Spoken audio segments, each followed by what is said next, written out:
या ठिकाणी आजच्या या व्याख्यानासाठी जे व्याख्याते आपल्याकडे आलेले आदरणीय दत्तात्रय कुलट सर, त्यांचा परिचय या ठिकाणी प्रथमतः आदरणीय या ठिकाणी त्यांचा सत्कार जो आहे तो सत्कार उपमुख्याध्यापक आदरणीय डोंगरे सर आणि बाहेरचे पर्यवेक्षक यांनी करावा अशी विनंती करतो। प्रथमतः शाळेच्या वतीने कुलट सरांचा या ठिकाणी सत्कार करण्यात येतो।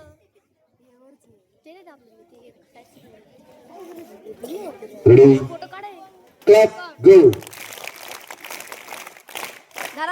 फोटो जोरदार टाळ्या।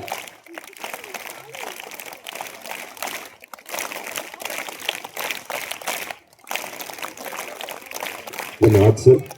यानंतर डोंगरे सरांना विनंती करतो की या ठिकाणी त्यांनी आजच्या व्याख्यात्यांचा परिचय या ठिकाणी करून द्यावा। ज्यांची आपण सकाळपासून आज वाट बघत होतो असे शिव व्याख्याते प्रबोधनकार श्री दत्तात्रय कुलट सर यांचं आगमन या ठिकाणी झालेलं आहे। प्रथमतः टाळ्यांच्या गजरामध्ये आपण कुलट सरांचं या ठिकाणी स्वागत करूया। नगर तालुक्यातील खातगाव टाकळी या गावचे ते मूळ रहिवासी आहेत। अनेक विषयामध्ये त्यांनी एम.ए. केलाय, खास करून इतिहासामध्ये त्यांचा फार मोठा हातखंडा आहे। आणि हे चांगलं कार्य करत असताना आपल्या अहिल्यानगर जिल्ह्याचे भूषण पद्मश्री डॉक्टर अण्णा हजारे साहेब यांच्या हस्ते आदर्श समाज प्रबोधनकार पुरस्कार त्यांना प्राप्त आहे। त्याकरता सुद्धा आपण टाळ्या वाजूया। खूप मोठा पुरस्कार त्यांना आहे। असे छोटे मोठे अनेक पुरस्कार त्यांना मिळाले।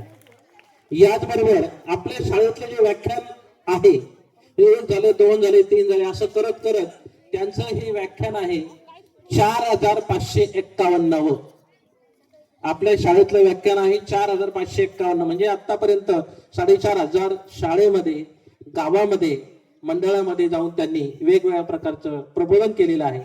असंच ज्ञान प्रबोधन करण्याकरता आपल्या सर्वांना एक वेगळ्या जगात घेऊन जाण्याकरता तुपरे सरांच्या विनंतीला मान देऊन ते आलेले आहेत।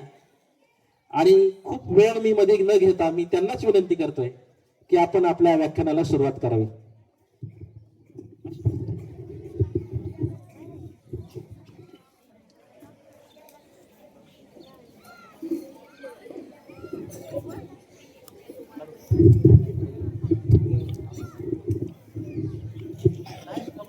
सर्वांना नमस्कार। नमस्कार करा सर्वांनी। आणि सर्वात महत्वाचा विषय, व्याख्यान चालू असताना सर्वांनी शांततेनं आणि एक चित्तानं या ठिकाणी व्याख्यान ऐकायचं आहे। नाहीतर मी बोलत राहायचो आणि तुम्ही इकडे चेहरा असा करायचा पहा, अशा प्रकारची परिस्थिती होता कामा नये। सर्वांनी तन मन धनानं या ठिकाणी हे विचार ऐकायचे आहेत। हा ऐकण्याचा कार्यक्रम आहे, हा सर्वात महत्वाचा विषय आहे। सन्माननीय व्यासपीठावरील आदरणीय मुख्याध्यापक साहेब, तुमच्या सर्व ज्ञानदानाचं पवित्र काम करणाऱ्या मॅडम असतील, सर्व शिक्षक मंडळी असेल, विद्यार्थी मित्र हो, अनेक विद्यालयामध्ये चित्रकला शिकवली जाते, चरित्रकला मात्र शिकवली जात नाही। अनेक विद्यालयामध्ये जीवशास्त्र शिकवलं जातं, परंतु जीवनशास्त्र मात्र शिकवलं जात नाही। तुमच्या विद्यालयामध्ये तुमचे मुख्याध्यापक साहेब असतील, सन्माननीय श्री तुमचे सर्व शिक्षक मॅडम असतील, तुमच्या सर्व मॅडम असतील, सर्व शिक्षक वृंदांच्या माध्यमातून मात्र जीवशास्त्रही शिकवलं जातं, जीवनशास्त्रही शिकवलं जातं, चित्रकलाही शिकवली जाते आणि चरित्रकलाही शिकवली जाते। विद्यार्थी जीवनामध्ये विद्यार्थी मार्काच्या पाठीमागे पळत असताना लक्ष माझ्याकडे द्यायचं आहे सर्वांनी। इकडं चाळबोळ अजिबात करायची नाही बा। विद्यार्थी जीवनामध्ये विद्यार्थी मार्काच्या पाठीमागे धावत असताना त्याला आपल्यामध्ये असणाऱ्या सुप्त गुणांकडे लक्ष द्यायला वेळ नाही।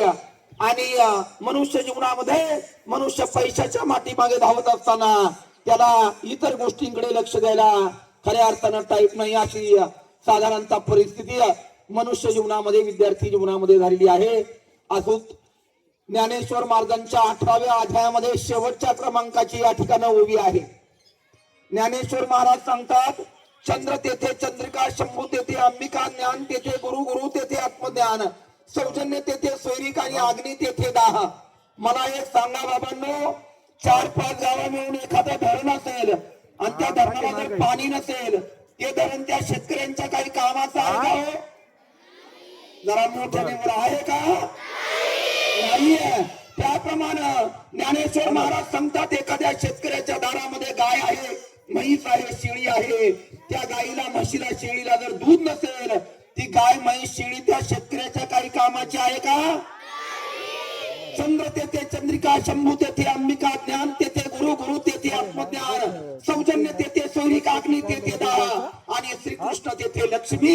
एखाद्या शेतकऱ्याच्या शेतामध्ये गव्हाचं पीक आहे, गव्हाला मुंब्या नाही आहेत. बाजरीचं पीक आहे, बाजरीला कंस नाही. ज्वारीचं पीक आहे, ज्वारीला कंस नाही.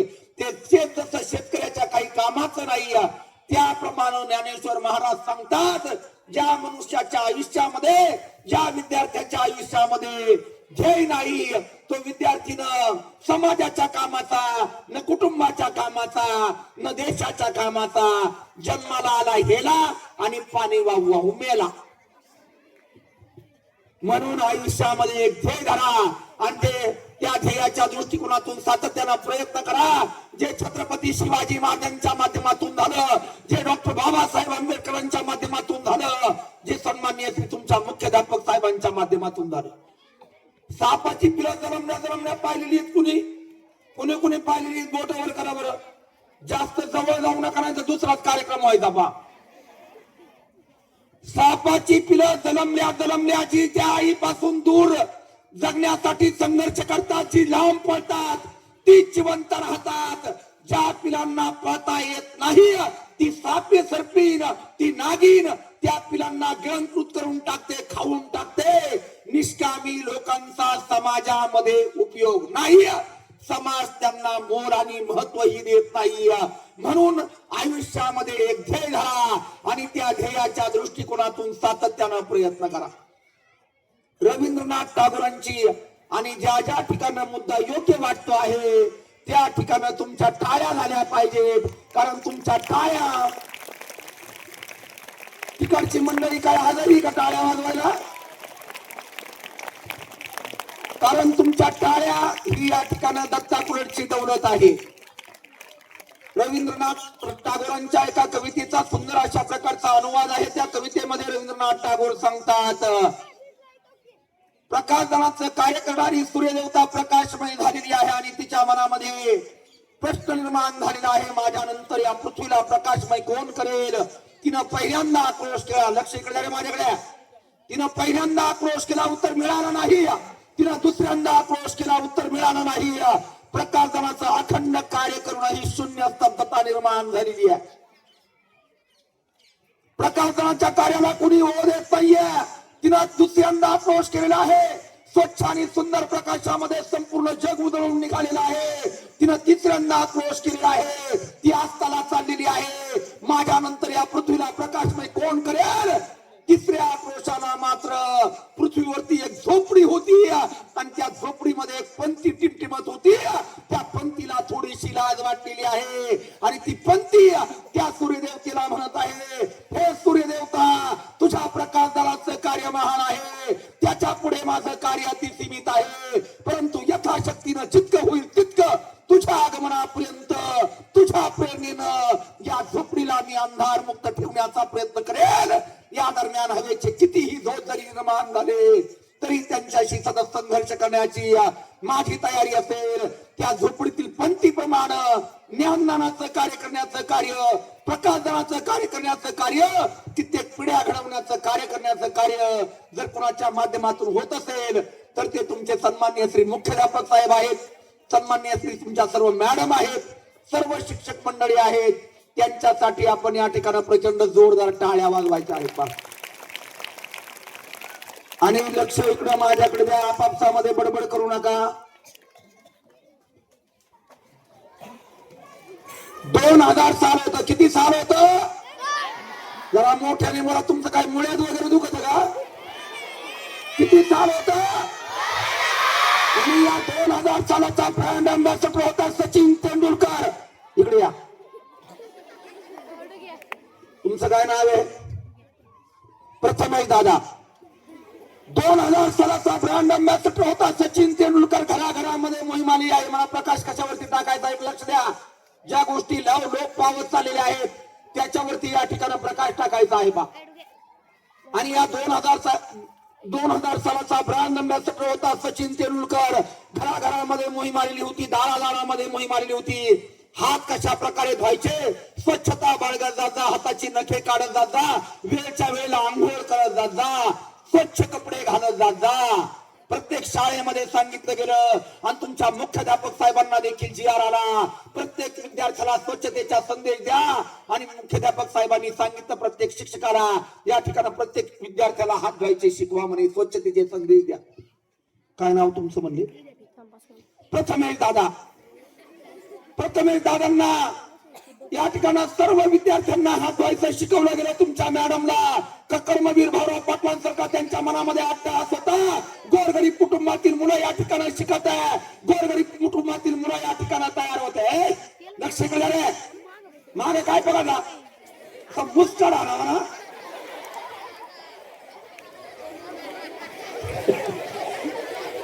लक्ष इकडे द्या माझ्याकडे.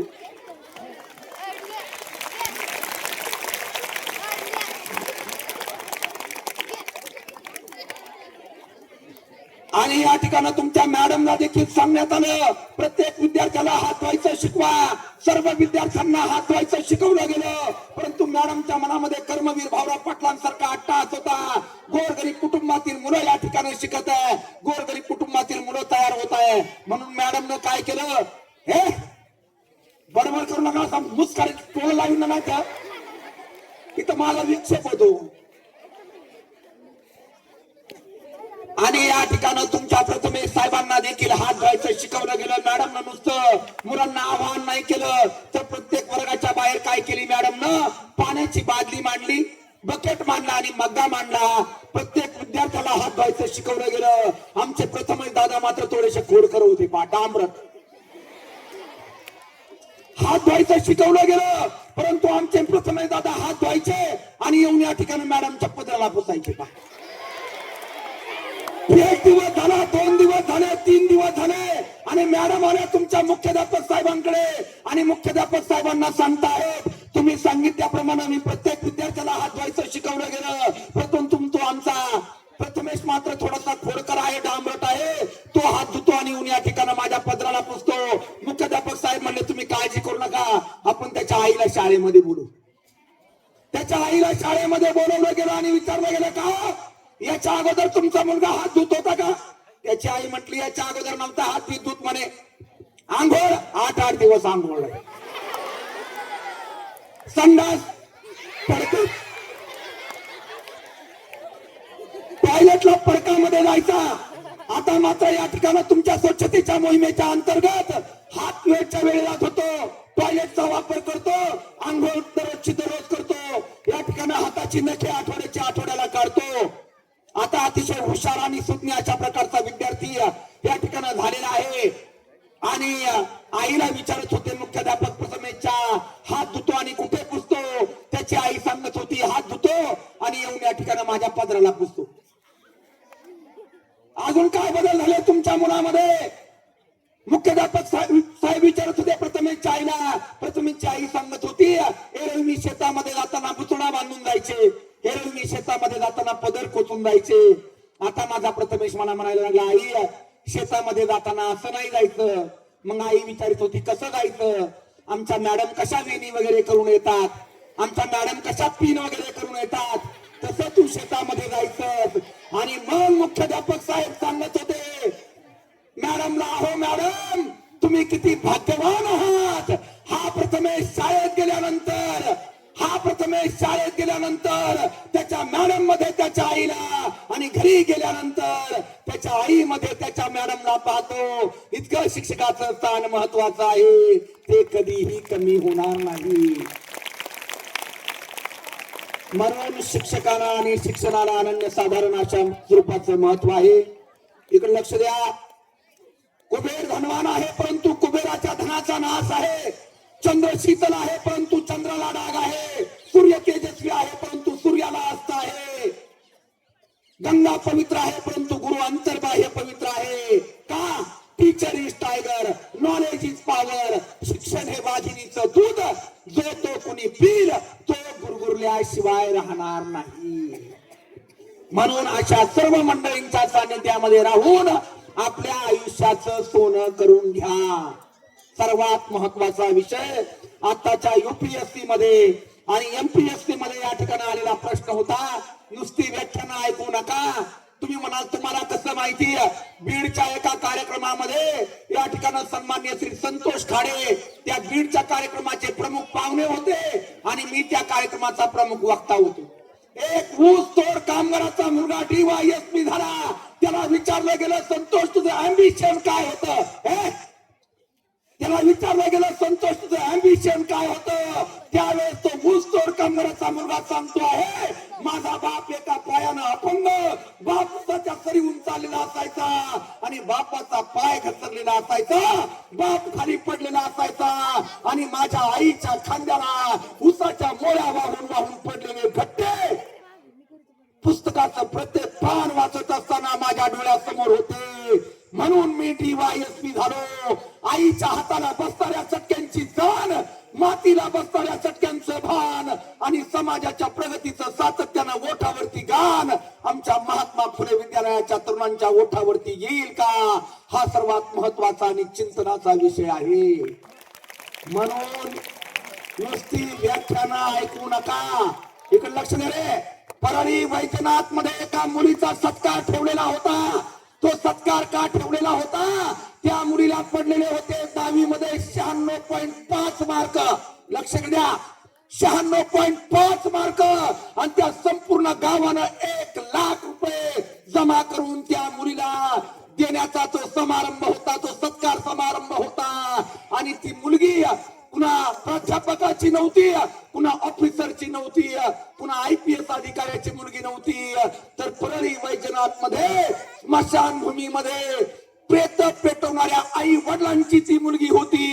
एक मेणबत्ती असायची. लक्ष द्या, एक मेणबत्ती असायची, 1 रुपयाची मेणबत्ती विझली, संपूर्ण झोपडीमध्ये अंधार. मग तिनं ती 96.5 मार्क कसे मिळवले होते? प्रेताच्या अग्नीवरती, उजेडावरती अभ्यास करून तिला ते 96.5 मार्क मिळवले होते. तिच्या आईला 96.5 हे किती असतात हे देखील कळत नव्हतं. लोक तिला समजावून सांगण्याचा प्रयत्न करत होती आणि तिला सांगितलं गेलं, प्लीज गिव्ह युअर ओपिनियन, तुझं मत या ठिकाणी मांड. त्यावेळेस तिनं त्या सत्कार समारंभाला उत्तर देताना अतिशय सुंदर उत्तर दिलं. प्रत्येकाने आपल्या काळजावर कोरण्यात उत्तर. ती सांगते आहे, मला हैदराबादला जायचं आहे, परंतु मला हैदराबादला त्या परशा आणि आर्ची सारखं पळून जायचं नाहीये, तर मला हैदराबाद मध्ये सरदार वल्लभभाई पटेल राष्ट्रीय करिअर अकादमी मध्ये विश्वासरावजी नांगरे साहेबांसारखं IPS अधिकारी होण्यासाठी जायचं आहे. आमची स्वप्न काय आहेत? आम्ही स्वप्न काय पाहतो? इकडे लक्ष रे. ज्या माणसानं आयुष्यामध्ये 2,500 पुस्तकं वाचली, किती पुस्तकं? सर्वांनी माझ्या पाठीमागे म्हणा, 2,500 पुस्तके, 2,500 पुस्तके, 1 पद्मश्री, 1 पद्मभूषण, 1 भारतरत्न, 46 डॉक्टरेट पदव्या, जीवन जगत असताना 6 पॅन्ट, 4 शर्ट, 3 सूट. आणि आता शांत बसा. उघड्या डोळ्यानं पाहिलेली स्वप्न सत्यामध्ये उतरल्याशिवाय राहत नाहीत आणि मिटलेल्या डोळ्यानं पाहिलेली स्वप्न डोळे मिटून गेले, उघडले की मिटून गेल्याशिवाय राहत नाहीत. Who is this man? Who is this man?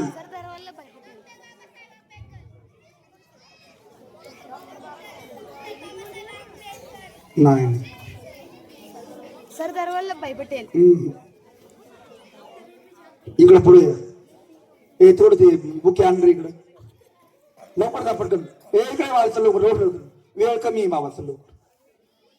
काय नाव आहे तुमचं? 2500 पुस्तकं ज्या माणसानं आयुष्यामध्ये वाचली, एक पद्मश्री, एक पद्मभूषण, एक भारतरत्न, जीवन जगत असताना 46 डॉक्टरेट पदव्या, आपल्या आयुष्यामध्ये 6 पॅन्ट ज्यानं वापरली, 4 शर्ट, 3 सूट, संपूर्ण देशासाठी समर्पणाचा सोहळा. डॉक्टर APJ अब्दुल कलाम उघड्या डोळ्यानं पाहिलेली स्वप्न सत्यामध्ये उतरल्याशिवाय राहत नाहीत आणि मिटलेल्या डोळ्यानं पाहिलेली स्वप्न डोळे मिटून गेले, उघडले की मिटून गेल्याशिवाय राहत नाहीत. मग स्वप्न कोणती पाहायची हे आपण ठरवायचं आहे. उद्याच्या लता दिदी, लक्ष द्या एकदा, उद्याच्या लता दिदी 50,000 गाणी देशासाठी गायली. 13व्या वर्षी वडिलांचं निधन झालं.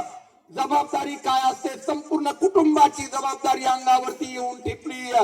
लग्नच केलं नाही संपूर्ण कुटुंबासाठी, देशासाठी.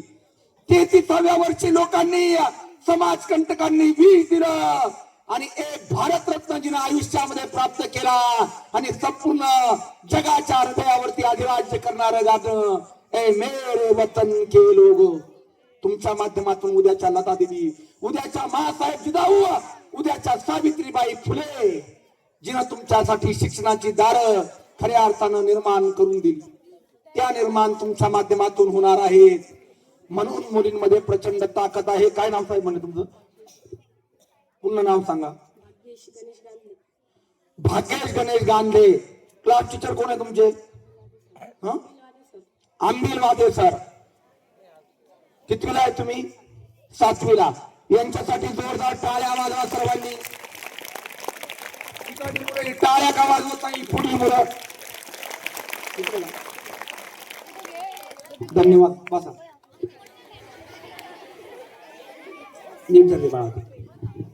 आताच्या UPSC मध्ये, MPSC मध्ये आलेला प्रश्न बाबांनो, इतकी परिस्थिती गंभीर आहे. लक्ष द्या इकडं. आता आपल्याला आपण 79व्या स्वातंत्र्य दिनाकडे वाटचाल करत आहोत बाबांनो. आणि 2 मुली होत्या. 2 मुलीमधून वडिलांची परिस्थिती गंभीर म्हणून एका मुलीनं सुसाईड केलं होतं. लक्ष द्या इकडं. फार वाटुला झालं, कोणी काय बोलायचं नाही पा समाजाचं. एका मुलीनं सुसाईड केलेलं होतं आणि त्या सुसाईड नोट मध्ये सांगितलेलं होतं, बाबा माझ्या 10व्यासाठी, माझ्या 13व्यासाठी जो खर्च तुम्ही करणार आहात तो खर्च तुम्ही करू नका. त्या खर्चाचे जे काही पैसे तुम्ही खर्च जे पैसे करणार आहेत ते वाचून ठेवा आणि माझ्या ताईच्या लग्नासाठी ते पैसे खर्च करा. आज 79 वर्ष झाली स्वातंत्र्याला, परंतु आम्हाला या ठिकाणी अशा परिस्थितीला सामोरं जावं लागत आहे. याचं एकच कारण आहे, आमची पाची बोट तुपात आहेत, परंतु आम्ही अभ्यास करत नाही. विश्वासरावजी नांगरे साहेबांबद्दल बोलताना मी या ठिकाणी तुम्हाला सांगतोय, एक सर्वसामान्य कुटुंबातील आलेला मुलगा बुडाला फोड येऊपर्यंत आणि पेकाट मोडूपर्यंत 4 घंटे, सकाळी 4 घंटे, दुपारी 4 घंटे आणि सायंकाळच्या वेळेस 4 घंटे अभ्यास केला. त्यावेळेस यशाच्या शिखरावर जाऊन पोहोचला तो माणूस. सिर्फ इकडे काय आजारी का तुम्ही? सिर्फ पंख होने से कुछ नहीं होता, सिर्फ पंख होने से कुछ नहीं होता, मंजिलें उन्हीं को मिलती है जिनकी सपनों में उड़ान होती है. ती जिद्द, तो आत्मविश्वास आपल्या प्रत्येकामध्ये असला पाहिजे. या ठिकाणी 4-5 प्रश्न आपण पाहूयात. बडबड करू नका तुम्ही, तुमच्या पाया पडू का? माझी पर मागून हवा निघली, तुम्ही बडबड करता. इकडे लक्ष द्या.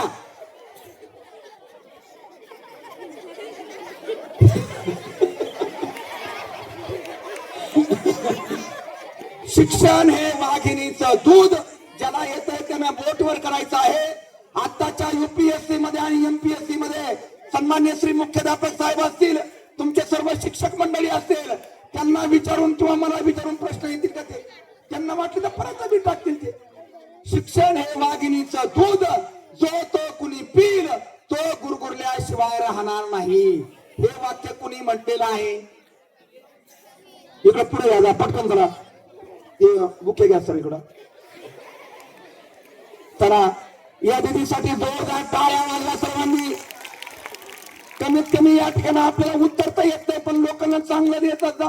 कारण भगवान श्रीकृष्णांचं बोट कापलं, इकडे तिकडे सर्वजण कापड शोधत आहे, कापड कुणालाच मिळेला. परंतु या ठिकाणी द्रौपदीनं काय केलं, आपला पदर फाडला आणि भगवान श्रीकृष्णाचा बोट बांधलं. आणि ज्या वेळेस संकट निर्माण झालं त्यावेळेस धावा केला श्रीकृष्णाचा. श्री अनंता मधुसूदना पद्मनाभा नारायणा जगव्यापका जनार्दना आनंद घना विनाशा. त्यावेळेस द्रौपदीला साड्या कोणी पुरवल्या? तुमचं काय नाव? साई दादा आला होता का साड्या घेऊन द्रौपदीला? कोणी पुरवल्या?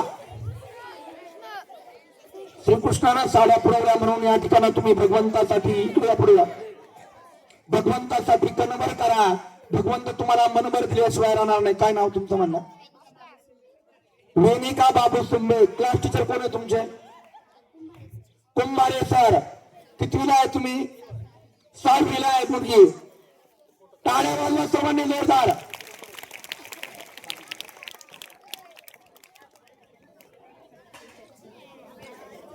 धन्यवाद. त्यानंतर दुसरा प्रश्न आहे. तिकडल्या बाजूने एक फोटो घे, इकडल्या बाजूने एक फोटो घे. इकडे लक्ष द्या. चंद्रावर पहिले पाऊल टाकणाऱ्या मानवाचे नाव. ज्याला येतो नाही, इकडे या, पुढे. धन्यवाद धन्यवाद धन्यवाद. खूप चांगली मुलं चांगली घडवण्याचं काम. इकडे पुढे या. कितवीला आहे तुम्ही? क्लास टीचर तुमचे? हा,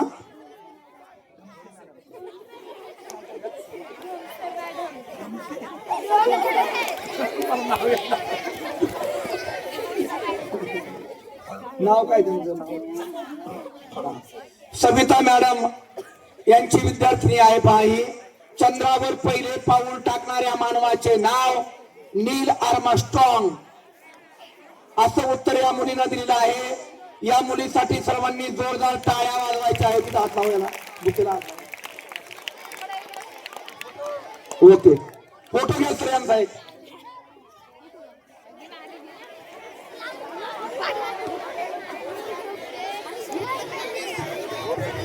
लक्ष रे. चंद्रावर पहिले पाऊल खरंच नील आर्मस्ट्रॉंग टाकणार होता का हो? हा, उत्तर आहे नाही. कारण नासाच्या स्पेस स्टेशन वरून ज्यावेळेस अपोलो यान निघालं त्याच्यामध्ये आणखी एक जण होता. तुम्हाला तुमची निर्णय क्षमता वाढवता आली पाहिजे. कोणताही निर्णय घ्यायचा आहे आयुष्यामध्ये तो पटकन घ्या. इंजिनियर व्हायचं आहे, डॉक्टर व्हायचं आहे, वकील व्हायचं आहे, शिक्षक व्हायचं आहे, काय निर्णय घ्यायचा आहे आयुष्यामध्ये तो पटकन घ्यायचा आहे. अडखळत अजिबात बसायचं नाही. नासाच्या स्पेस स्टेशनवरून ज्यावेळेस अपोलो यान निघालं आणि हे अपोलो यान ज्यावेळेस चंद्रावरती पोहोचलं त्याच्यामध्ये आणखी एक जण होता. तो अमेरिकन नौसेनेचा प्रमुख होता, पायलट होता. त्याला स्पेस वॉकिंगचा अनुभव होता म्हणून त्याला या मोहिमेचा प्रमुख बनवलेला होता. आणि त्याचा को पायलट, लक्ष इकडे द्या, त्याचा को पायलट नील आर्मस्ट्रॉंग. ज्यावेळेस हे यान चंद्रावरती पोहोचलं त्यावेळेस नासाच्या स्पेस स्टेशनवरून पहिला संदेश आला, पायलट फर्स्ट गो. आणि पायलट फर्स्ट गो म्हटल्यानंतर एलडीसी आडारींच्या मनामध्ये प्रश्न निर्माण झाला, मी जर चंद्रावर पहिलं पाऊल टाकलं तर मी चंद्राच्या गुरुत्वाकर्षणानं जळूनच गेलो, तर मी जर चंद्रावर पहिलं पाऊल टाकलं आणि चंद्राच्या गुरुत्वाकर्षणानं मला खेचूनच घेतलं तर या प्रश्न विवंचनेमध्ये तो गुंतला गेला. आणि नासाच्या स्पेस स्टेशनवरून दुसरा संदेश आला, पायलट सेकंड गो. आणि कसल्याही प्रकारचा विचार न करता चंद्रावर पहिलं पाऊल नील आर्मस्ट्रॉंग यांनी टाकलं. आणि जगाच्या इतिहासामध्ये जो मान एलडीसी आल्डारीन यांना मिळणार होता तो मान केवळ एका चुकीच्या निर्णयामुळे नील आर्मस्ट्रॉंग यांना मिळाला. म्हणून तुम्हाला तुमची निर्णय प्रक्रिया वाढवता आली पाहिजे. त्यासाठी तुम्ही खेळाच्या मैदानात असले पाहिजेत, एखाद्या वेळेस क्रिकेट खेळून बघा, एखाद्या वेळेस खो खो खेळून बघा, कबड्डी खेळून पहा, किती पटकन निर्णय घ्यावा लागतो. निर्णय प्रक्रिया गतिमान करण्यासाठी तुम्ही क्रिकेटच्या मैदानामध्ये असले पाहिजेत. एक लक्ष झालं. 17 ऑगस्ट 1666 छत्रपती शिवाजी महाराज आणि छत्रपती संभाजी महाराज औरंगजेब बादशाच्या हातावर तुरी देऊन निसटले. तत्पूर्वी औरंगजेब बादशानं शिवाजी महाराज आणि संभाजी महाराज यांना टिंब टिंब या किल्ल्यावर कैद केले होते.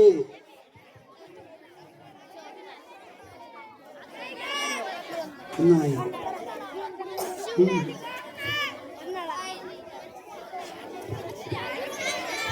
छत्रपती शिवाजी महाराज आणि छत्रपती संभाजी महाराज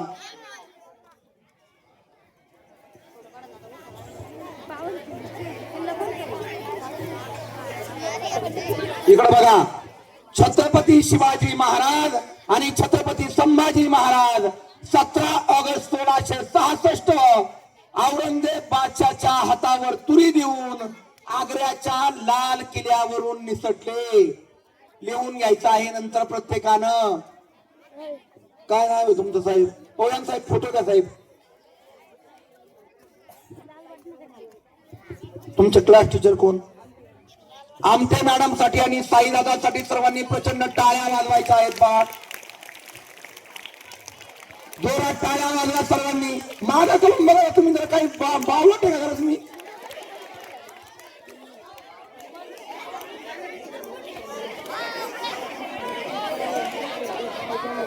धन्यवाद.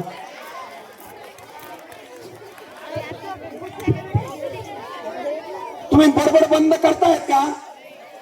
हा, जोरामध्ये घोषणा. छत्रपती शिवाजी महाराज की जय. भवानी. धर्मवीर संभाजी महाराज की. महात्मा फुले विद्यालयाचा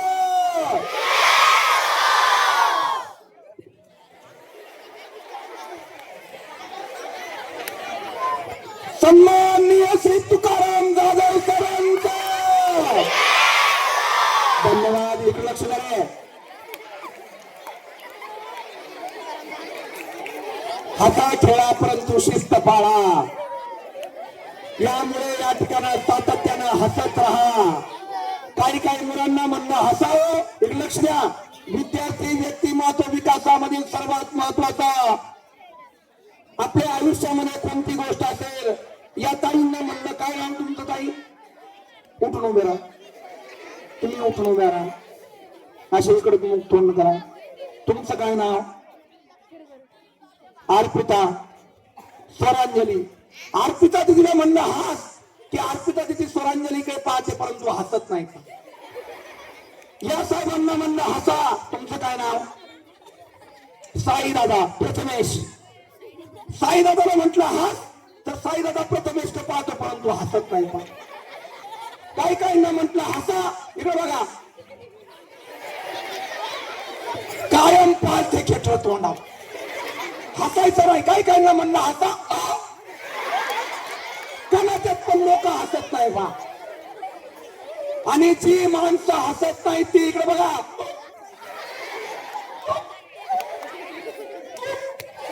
गेला स्वर्गामध्ये. म्हणून तो आयुष्यामध्ये येणं घेऊन केलं काय? त्याच्यामुळे सातत्यानं हसत राहा. हास्य जीवनाचं संगीत आहे. हास्य ही जीवनाची चावी आहे. त्याच्यामुळे प्रसन्न राहा. प्रसन्नते पुढे काय होतात? सर्व दुःखांचा नायनाट होतो. बसा खाली. हा इतिहास लिहिला शायरांच्या डफानं, घोड्यांच्या तापानं. हे भावांनो, अरे तुमच्या पाया पडू बघा. शांत बसा ना. हा इतिहास लिहिला शायरांच्या डफानं, घोड्यांच्या टापानं, तलवारीच्या खंडनादानं, ढगांच्या गडगडाटानं, डोंगरांच्या हिरव्या पिवळ्या शालीनं आणि सह्याद्रीच्या ढालीनं. राजे सुखानं मरतो म्हणून घोडखिंडीची पावन खिंड करणारा बाजी प्रभू असेल. कोंडाण्याच्या विजयासाठी रक्ताच्या थारोळ्यात पडणारा तानाजी मालुसरे. काय मॅडम एकदम इथे यावं जरा.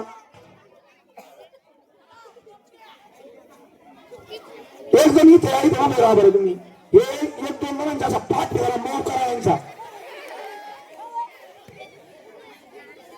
कोण म्हणायचं विजयासाठी रक्ताच्या थरोळ्यात पडणारा तानाजी मालुसरे असेल किंवा तलवारीचं तीक्ष्ण टोक मानेवर असताना बचेंगे तो और भी लढेंगे म्हणणारा दत्ताजी शिंदे काय किंवा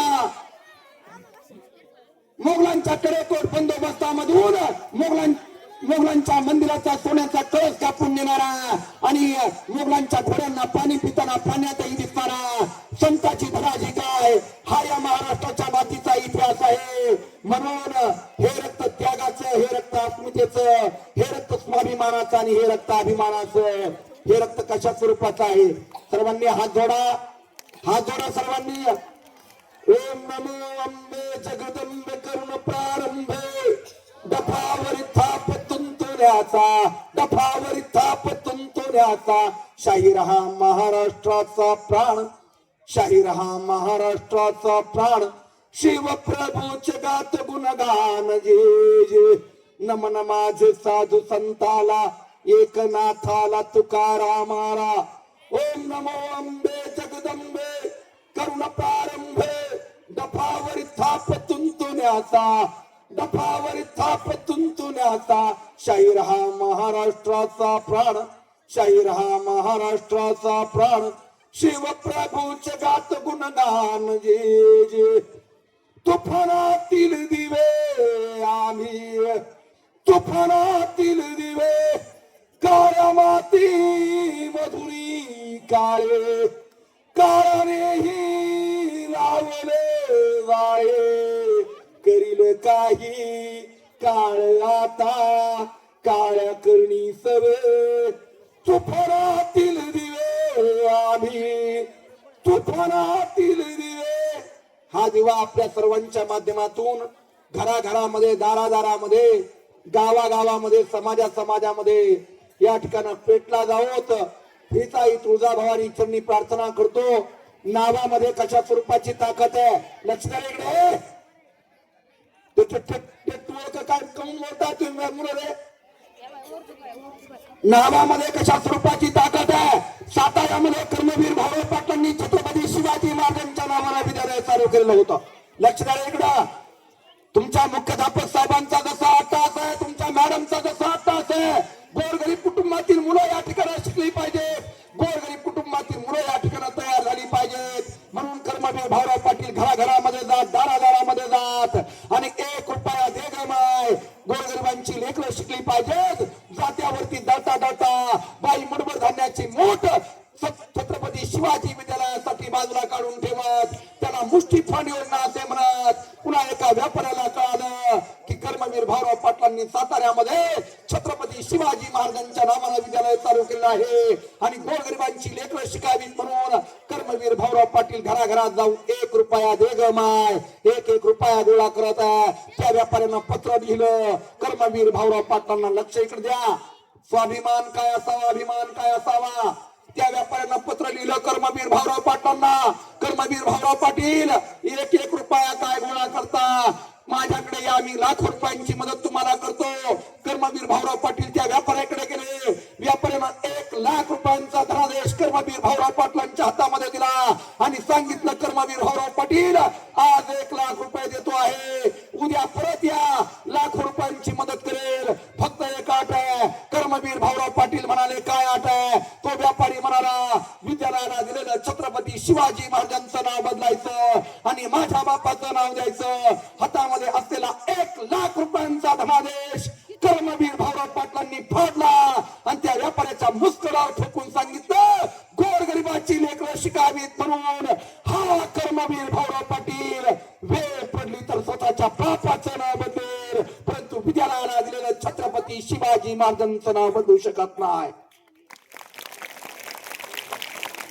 1630 चा जन्म झाला, 1646 ला स्वराज्याचा आरंभ, 6 जून 1674 रायगडावरती 32 असती सोनेरी सिंहासन आणि 1680 छत्रपती शिवाजी महाराजांचा मृत्यू. 10 वर्ष बालपणामध्ये गेली, 10 वर्ष रणांगणामध्ये गेली आणि उरलेली फक्त 30 वर्ष. किती वर्ष? या 30 वर्षामध्ये 750 वर्षाचं पारतंत्र्य हटवणारा आणि सार्वभौम साम्राज्य निर्माण करणारा एक महानायक म्हणून संपूर्ण जगाला छत्रपती शिवाजी महाराजांची दखल घ्यावी लागली. असं कार्य येणाऱ्या कालावधीमध्ये आपल्या सर्वांच्या माध्यमातून घडवत हीच आई तुळजाभवानी चरणी प्रार्थना. म्हणून ते नाव टाळ्या वाजवायला काही प्रॉब्लेम आहे ना?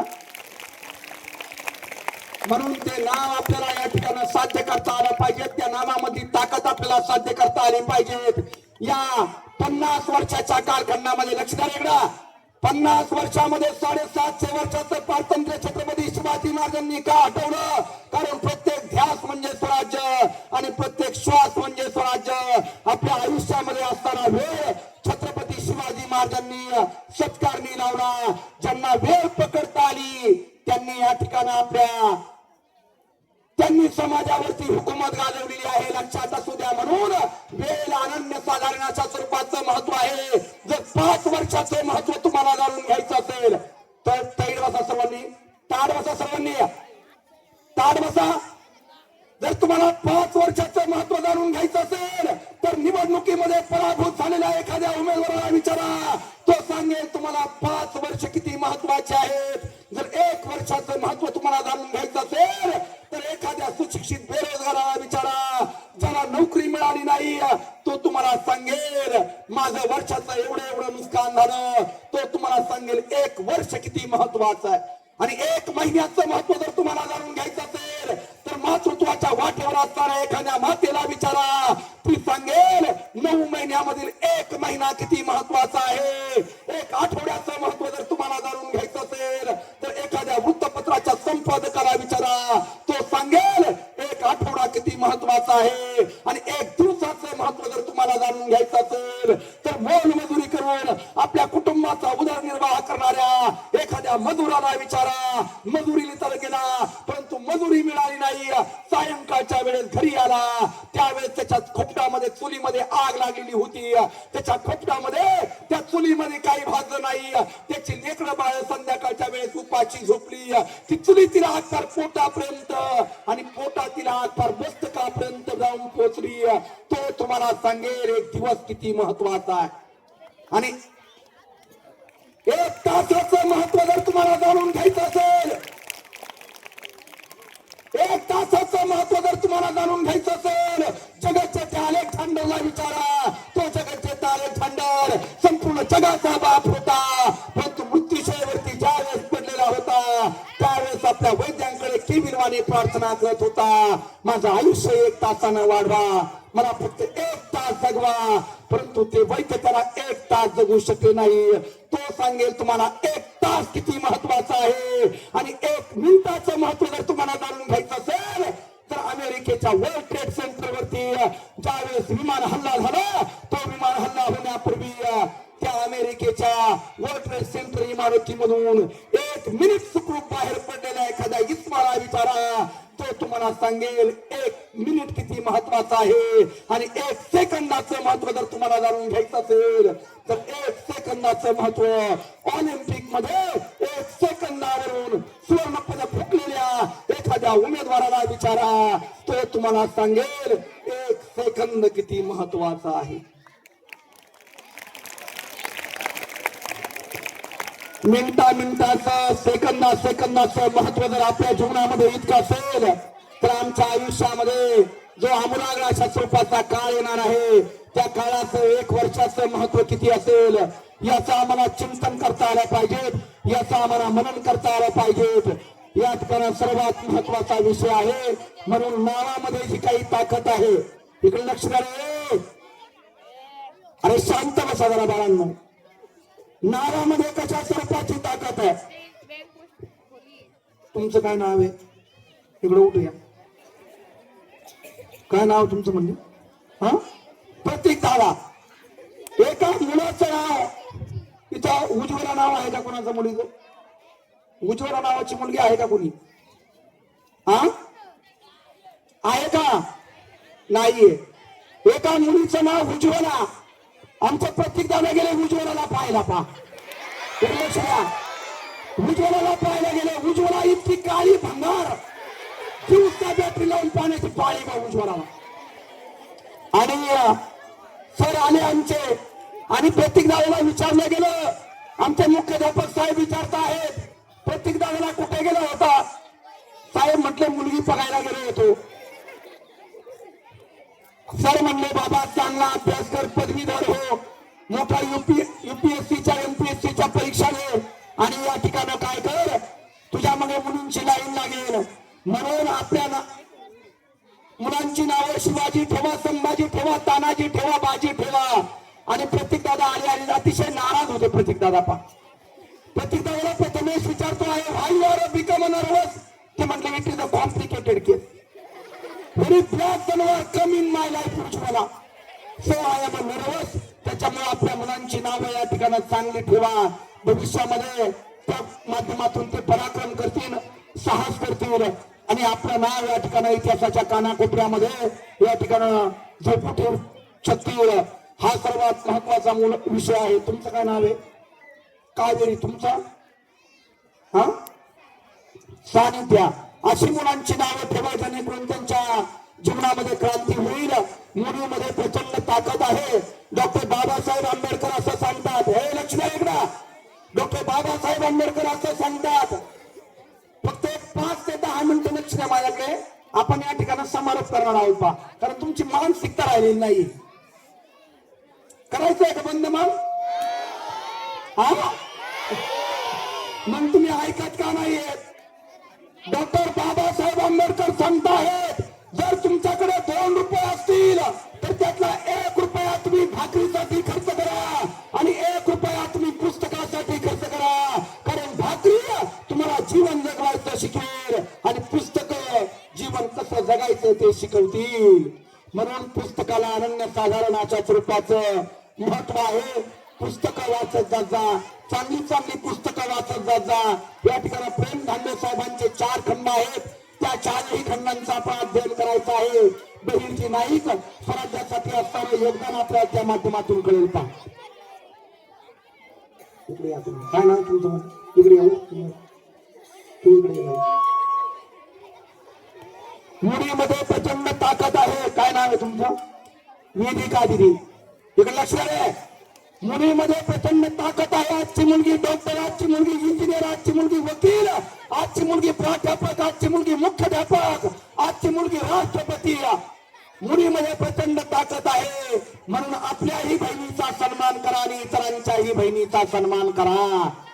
हे सगळे मुलं टाळ्या वाजणारे मुलींसाठी जोरदार. ठिकाणी मुलं काय तुम्ही आजारी का? जोरदार टाळ्या वाजवा मुलींसाठी सर्वांनी. आजची मुलगी डॉक्टर, आजची मुलगी इंजिनियर, आजची मुलगी वकील, आजची मुलगी प्राध्यापक. छत्रपती शिवाजी महाराजांच्या मनगटामध्ये स्वराज्य निर्माण करण्याची प्रेरणा कुणी निर्माण केली? कुणी निर्माण केली? मासाहेब जिजाऊंनी निर्माण केली. म्हणून या ठिकाणी मुलींमध्ये प्रचंड ताकद आहे. ज्ञानेश्वर महाराज ताटी लावून बसलेले होते. कोण म्हणणार ज्ञानेश्वर महाराजांना ताटी उघडा? कारण तुम्ही संन्यासाची मुलं आहात. म्हणून कुणी गावामध्ये यायचं नाही. इंद्रायणीवरती आंघोळ करायची नाही. छोटीशी बहीण पुढे गेली आहे. ज्ञानेश्वर महाराज स्वतःचं जीवन संपवणार आणि मुक्ताई पुढे जाऊन ज्ञानेश्वर महाराजांना सांगते आहे चिंता क्रोध मागे सारा, ताटी उघडा ज्ञानेश्वरा. ताटीचं दार उघडलं गेलं आणि ज्ञानेश्वरी सारखा महान ग्रंथ मुक्ताईमुळे एका मुलीमुळे आपल्या समोर आलेला आहे. म्हणून आपल्याही बहिणीचा सन्मान करा आणि इतरांच्याही बहिणीचा सन्मान करा. या दिदीसाठी सर्वांनी जोरदार टाळ्या वाजवा. अरे टाळ्या वाजवा जोरात. याच्यातून उद्याचे डॉक्टर बाबासाहेब आंबेडकर, उद्याचे छत्रपती शिवाजी महाराज, उद्याच्या मासाहेब जिजाऊ, उद्याच्या सावित्रीबाई फुले, उद्याच्या सिंधुताई सपकाळ तुमच्या माध्यमातून या ठिकाणी तयार होत.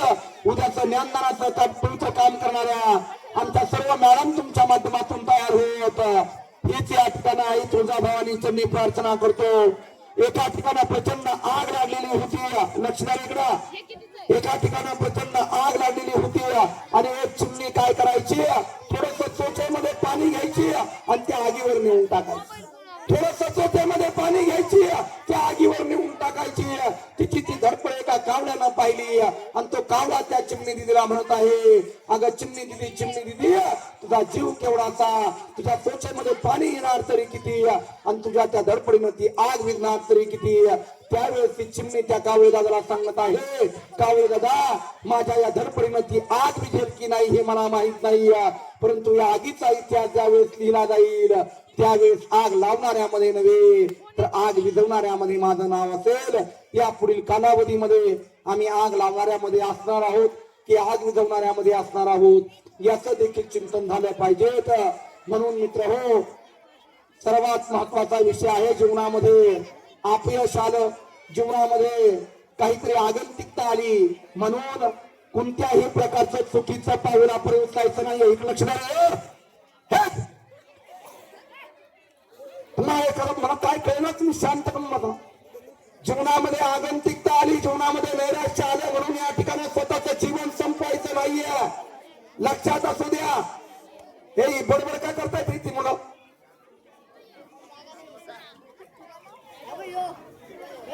सर तुम्ही इथं या 2 मिनिटं, 5 मिनिटं द्या, इथं मुलामध्ये यायचं. मला शेवटचा मुद्दा सांगून द्या, म्हणजे ज्यासाठी मी आलो त्यासाठी तीच गोष्ट जर तुम्हाला सांगितली नाही तर कसं व्हायचं. मॅडम तुम्ही इथं थांबावर एक 5-10 मिनिटं. या मुली काय नाही, मुली शहाणे आहेत, खूप हुशार आहेत मुली. 5 मिनिटं शांत बसायला बघताय का बघा. हिंगणगाव मध्ये झालेली घटना आहे, पुढे झालेली घटना आहे, जरा मोठ्याने बोला, पुढे झालेली घटना आहे, हिंगणगाव मध्ये झालेली घटना आहे. रात्री 9:30 वाजता मुलीच्या हातातून वडिलांनी मोबाईल घेतला आणि सांगितलं, बाई जा पुस्तकामधून अभ्यास कर, आणि वडील निघून गेले. मुलीची अभ्यासाची रूम वेगळी होती आणि मुलीने रात्री हातामधून मोबाईल घेतला वडिलांनी म्हणून. लक्ष द्या इकडे, नुसते दात नका काढत जात जाऊ, फार समाजाचं वाटोळं झालं. मुलीच्या हातातून मोबाईल घेतला म्हणून रात्री वडील निघून गेले घरामध्ये झोपायला, आणि मुलीची अभ्यासाची रूम वेगळी होती. मुलीनं रात्री 10:30 वाजता हातातून मोबाईल घेतला म्हणून गळफास लावून आत्महत्या केली. 10:30 वाजता डेड बॉडी गंदे डॉक्टरांच्या हॉस्पिटलमध्ये जखमनामध्ये आणलेली होती. लक्षात असू द्या मुलींनो, त्या ठिकाणी हे रक्त कोणी मोबाईल घेऊन दिला नाही म्हणून भाळवणीमध्ये एका टोनग्याने तो 12वीला टोनगा होता. घरच्यांना म्हणा मला गाडीवर जायचंय कॉलेजला, गाडी घेऊन दिली नाही म्हणून विष प्राशन करून आत्महत्या. आमच्या मुलांना मला सांगावं लागेल, बाबांनो, हे छत्रपती शिवाजी महाराजांचं, हे डॉक्टर बाबासाहेब आंबेडकरांचं, हे शाहू फुले आंबेडकरांचं रक्त आहे. हे कुणी मोबाईल घेऊन दिला नाही म्हणून, व्हॅलेंटाईनला कुणीतरी नाही म्हटलं म्हणून, या ठिकाणी कुणीतरी एका अमुक विषयामध्ये मार्क कमी पडले म्हणून कॉफी पकडली म्हणून आत्महत्या करणारं रक्त नाहीये. हे रक्त कसं आहे? हे रक्त बाजी प्रभूंचं आहे. आमचा कोंडाणा गेलेला तानाजी मालुसरे उदय भाण्याशी लढता लढता धारा तीर्थी पडला आणि उदय भाण्यानं लात मारलेली आहे तानाजी मालुसरेला. लक्ष नीट द्या इकडं. उदय भाण्या 24 वर्षाचा मुलगा हातामध्ये जर पहार घेतली तर संपूर्ण पहारीचा 4चा आकडा करेल इतकी ताकद त्या उदय भाण्यामध्ये. आणि 80 वर्षाच्या म्हाताऱ्यानं आवाज दिलेला आहे 24 वर्षाच्या तरुणाला, उदय भाण्याला, अरे हिजड्या माझ्या तानाला लात मारून चालला, हिंमत असेल तर या 80 वर्षाच्या म्हाताऱ्यावर चाल करू नये. तीच रक्ताळलेली तलवार 80 वर्षाच्या म्हाताऱ्यावर 24 वर्षाच्या तरुणानं टाकलेली आहे. 80 वर्षाच्या म्हाताऱ्यानं 24 वर्षाच्या तरुणाला खाली पाडून कोणत्या पिछल्यानं नाही, कोणत्या तलवारीनं नाही, कोणत्या कोयत्यानं नाही, 80 वर्षाच्या म्हाताऱ्यानं 24 वर्षाच्या तरुणाच्या नरडीवर बसून स्वतःच्या दातानं त्याच्या नरडीचा घोट घेतलेला आहे. हे आमच्या मुलांना लग्न सांगा, त्यावेळेस उद्याचं रडणं कमी होईल. लक्षात असू द्या. त्यामुळे कोणी मोबाईल घेऊन दिला नाही म्हणून, घरच्यांनी गाडी घेऊन दिली नाही म्हणून, अमुक एका विषयामध्ये मार्क कमी पडले म्हणून आपलं जीवन संपवायचं. मोठ्याने आवाज आला पाहिजे. मुलींचा आवाज कमी आलाय. आई संग भांडण झालं म्हणून, घरच्यांसंग भांडण झालं म्हणून अशा चुकीच्या कारणासाठी आपलं जीवन संपायचं नाही. मासाहेब जिजाऊंचं रक्त या मनगटामध्ये आहे, मुक्ताई मातेचं रक्त या मनगटामध्ये आहे. हे लक्षात असू द्या. त्याच्यामुळे सातत्यानं संघर्ष करा आणि आमच्या मुलांना सांगा, बाजींना सांगितलं बाजी खिंड लढवा, बाजी खिंड लढवत राहिला. वर्षाव झाला मरणाचा, मस्तक तुटलं गेलं, परंतु बाजीची संचार मात्र अखेरपर्यंत खिंड लढवत राहिली आणि बाजी सांगत राहिला, राजांना राजा लाख मेले तरी चालतील, परंतु लाखाचा पोशिंदा जगला पाहिजे. तुम्ही पुढे व्हा राजे. तो बाजी होता म्हणून स्वराज्य निर्माण. हे आमच्या मुलांना लग्न सांगा, तृप्तीनं भरलेले, चैतन्यानं सोसवणारे आणि नवरसांनी परिपूर्ण असे 100 ऋतू तुमच्या प्रत्येकाच्या आयुष्यामध्ये या ठिकाणी सातत्यानं नांदत राहो. सर्वांनी हात वर करायचे आहेत. हात वर करा सर्वांनी, दोन्ही हात. देवाने हात दिलेले आहेत ना आपल्याला. सर्वांनी प्रचंड टाळ्या वाजवायच्या आहेत. टाळ्या वाजवा प्रचंड. या टाळ्या होत्या तुमच्या आई वडिलांसाठी, या टाळ्या होत्या तुमच्या सर्व ज्ञानार्जन करण्यात, ज्ञानदानाचं पवित्र काम करणाऱ्या शिक्षकांसाठी. या टाळ्या आहेत तुमच्या महात्मा फुले विद्यालयासाठी. या टाळ्या आहेत सन्माननीय श्री मुख्याध्यापक साहेबांसाठी. या टाळ्या आहेत छत्रपती शिवाजी महाराजांनी अखंड निर्माण केलेल्या स्वराज्यासाठी. या टाळ्या आहेत धर्मवीर संभाजी महाराजांसाठी. जोरामध्ये घोषणा द्यायची आहे, छत्रपती शिवाजी महाराजांची जय भवानी. धर्मवीर संभाजी महाराजांची. महात्मा फुले विद्यालयात.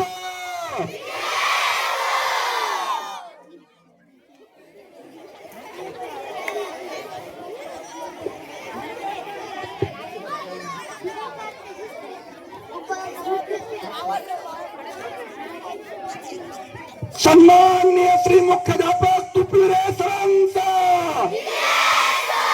आणि या ठिकाणी जगायचं असेल तर छत्रपती शिवाजी महाराजांसारखं आणि मरायचं असेल तर छत्रपती संभाजी महाराजांसारखं. ज्या डोळ्यानं आयुष्यभर सह्याद्रीचं सौंदर्य पाहिलं, त्या डोळ्यामध्ये तप्त सळ्या घातल्या गेल्या आणि डोळे बाहेर घेऊन पडल्या काळ्या कबींना खोडण्या नुसत्या उग्र तर्क बाहेर फेकणाऱ्या, परंतु राजा मान झुकवत नाही. कुणीही यावं, राजांच्या अंगावर तलवारीनं नक्षी काढावी, एखादं जनावर कापावं, त्याची चालती सोडावी, अशी हाल हाल केली गेली, परंतु राजा मान झुकवत नाही. कुणीही यावं, राजांच्या अंगावरती तलवारीनं नक्षी काढावी, एखादं जनावर कापावं, त्याची चालती सोडावी. जंजिरा आमच्या आबासाहेबांचं अपुरं स्वप्न, परंतु तो जंजिरा घेण्यासाठी उसळत्या सागराची टकरा घेणारा, जगातील पहिलं बुलेट जॅकेट तयार करणारा, आयुष्यामध्ये 140 लढाया लढवून एकाही लढाईमध्ये पराभूत न होणारा राजा. म्हणून गिरीश बुकला देखील त्याच्या पराक्रमाची नोंद घ्यावी लागली. तो रक्ताळलेला संभाजी, तो रक्ताळलेला संभाजी औरंगजेब बादशाच्या समोर उभा आहे आणि औरंगजेब बादशाह म्हणतो आहे, बोल संभा, हार किसकी और जीत किसकी. त्यावेळेस संभाजी महाराज औरंगजेबाला सांगताहेत, अरे हार कुणाची आणि जीत कुणाची ओळखण्याची जर एवढीच खमखमी असेल तर काही क्षणासाठी आमच्या हातातील बेड्या काढ. हा संभाजी तोंडानं सांगणार नाही कुणाची हार आणि कुणाची जीत. संभाजीच्या कमरेची शमशेर सांगेल कुणाची हार आणि कुणाची जीत. घरी गेल्यानंतर औरंगजेब बादशाहनं डोळ्यामध्ये पाणी आणून सांगितलं आपल्या बायकोला, कितना खुशकिस्मत है वो सीमा जिसने ऐसी औलाद पैदा की. मेरी 4 की 4 औलादे मगर सब गधों की फौज.